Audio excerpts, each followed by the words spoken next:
امیر جماعت اسلامی حافظ نعیم الرحمان نے کہا کہ اسرائیل درندہ بن کر انسانیت کی تذلیل کر رہا ہے۔ اس نے 40,000 سے زائد فلسطینیوں کو بے دردی سے قتل کیا۔ جماعت اسلامی کے تحت کراچی کے شارع فیصل پر غازہ ملین مارچ کیا گیا۔ ملین مارچ سے خطاب میں امیر جماعت اسلامی حافظ نعیم الرحمان نے مطالبہ کیا کہ غازہ کے زخمیوں کا علاج پاکستان میں کرایا جائے۔ پناہ گزین کیمپوں پر میزائل برسائے جا رہے ہیں۔ اسرائیل کو یہ طاقت امریکہ فراہم کر رہا ہے۔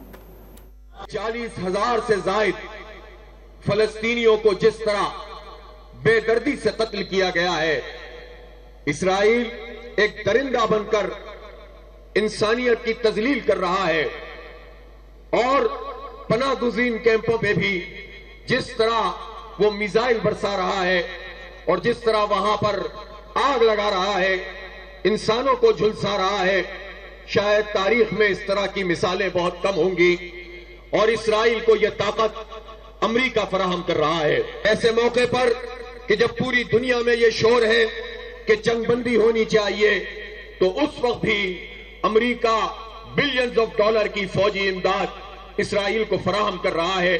یہ امریکہ کی منافقت ہے اور یہ اس کا دہشت گردانہ مزاج ہے۔